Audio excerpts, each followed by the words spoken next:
Okay, so when you are graphing these compound inequalities, a good strategy is to look at them as separate inequalities. So if you're looking at something like x is greater than -2 and x is less than +3, that also could be written like this. Here we have x is greater than -2 and less than or equal to +3. You can think of each on the number line individually. So x is greater than -2 would look like this, open circle, arrow going bigger than -2. And x is less than or equal to -3 would be closed circle and arrow going to numbers smaller than -3 or less than -3. Sorry, +3.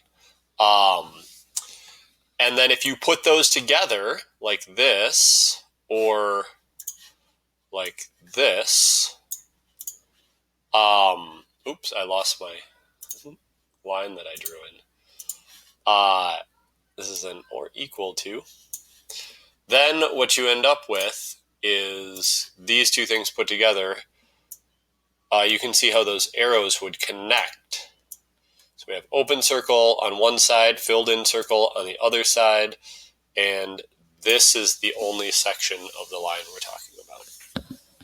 Okay, so that's with and. And is when we're filling in between two dots. Or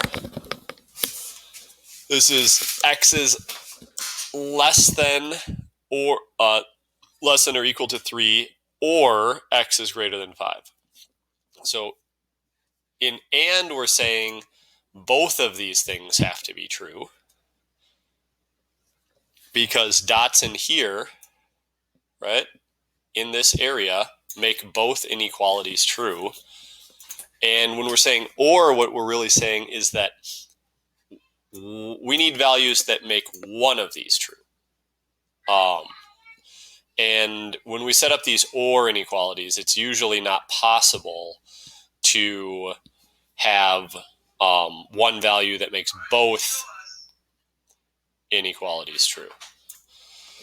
Sorry, I just had a fairly large interruption to my recording. I'll try to pick up where I left off. So we're looking for a value that makes either one of these true. So let's graph them. X is less than or equal to 3. That would mean filled in circle at 3, arrow going smaller than 3. X is greater than 5, so open circle at 5, and arrow going to the right. And so when we combined those, we get the filled in circle and the arrow going to the left from 3 and the open circle at 5 and the arrow going to the right. So we're looking at all the values except, right? So a number might make this true. It might be bigger than 5. It might be less than 3. It will never be both, right? So it cannot be an and situation. Okay, let's look at how we solve with these. So here we have compound inequalities. That means this is how it looks when we are talking about and. We're looking for a value. We can put them together because we're looking for a value that makes both things true. So that can be one value that makes both things true. And because of that, we can combine them into one larger inequality. These ones are a little bit funky, though. We really don't want stuff with the x. We want the x isolated. And so we have to go ahead and get rid of the stuff with the x. Now we have a little bit different. We have two signs. So really, like we normally talk about doing things on both sides of the equal sign when we're solving, but now we're going to have to do stuff in 3 places. So here we'll go -1 to get the x by itself. Going -1 there, -1 there, and I guess it doesn't want to let me do it. And -1 here. So we're doing -1 in 3 spots. In the middle, we're left with just x. On the left, we are left with -1 minus 1, which is -2. So our x is going to be bigger than -2, greater than -2.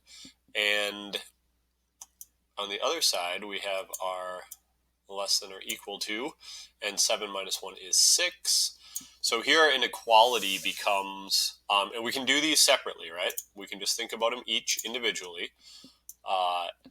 X has to be greater than -2, so we do an open circle at 2, and our arrow goes to the right. And then x has to be less than or equal to 6, so we do a filled-in circle at 6, and our arrow goes to the left. And you can see these arrows will connect, and they will create this range of values. These are the values, including 6, but not including -2, where anything in here will make both sides of this inequality true. So this compound inequality will be true. Here's another one, just a little bit more algebra. So +6, so I want to get the x by itself. I don't want to try to think about this inequality when the x is all mixed up with having it be multiplied by 4 and then subtracted by 6. It's just, I mean, you could do it, it'd just be a lot to think about. So we'll add 6 in all 3 spots because we have 2 inequality signs. That'll be our first step.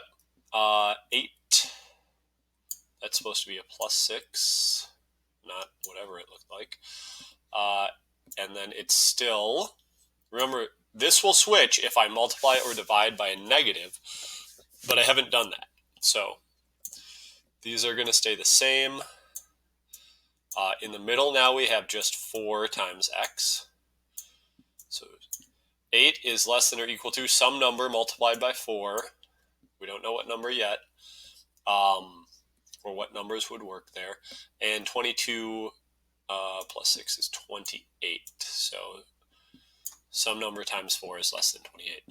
All right, let's divide everything by 4 so we can get our x isolated. Divide, divide, divide. 8 divided by 4 is 2. Inequality sign stays the same. In the middle we have just x, which is what we wanted. X is isolated. And on the right we have 28, which is 7. 28 divided by 4 is 7. Okay, so now my 2 inequalities that I have to think about are, well, then you might notice this, right? When you have it set up like this, x is between these 2 values. It's bigger than one of them and smaller than the other one. There would, of course, be times when you might solve something like this and there are no solutions, right? If we had an inequality that said, like 2, like x is bigger than 2 and x is smaller than -7, or, I kind of use the same numbers, but we'll say 5. So if x, right, you cannot have x be less than -5 and greater than 2. So that would be a case where there are no solutions to that compound inequality. So you have to watch out for that. But most of the time, when there are solutions,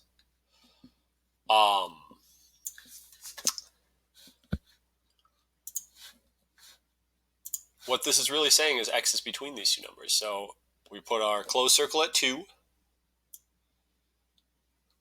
and our closed, and we're being bigger than 2, and if the arrows point towards each other, that means the things in the middle will be the solution.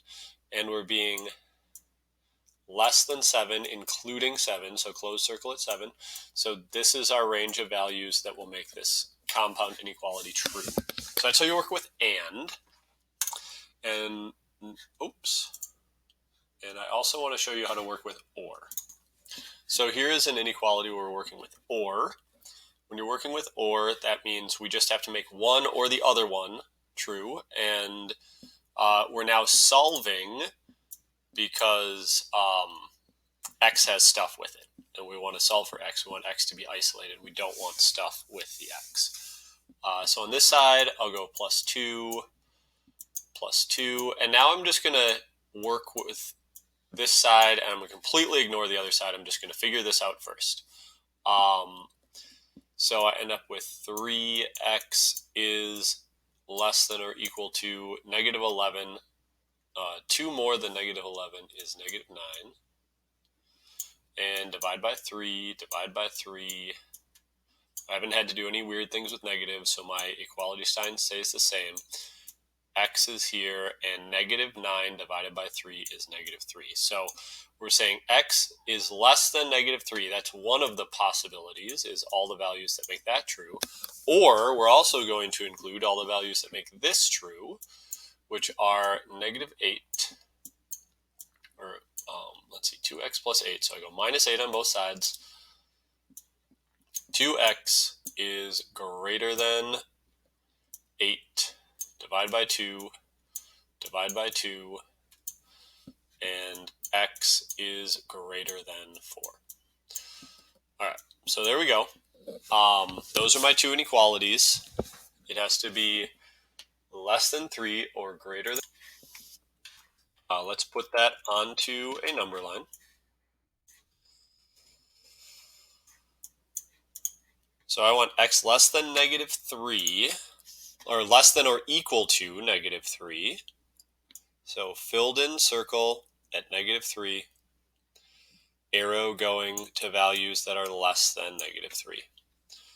And then x is greater than 4, open circle at 4, and x is values that are bigger than 4. Okay. There are the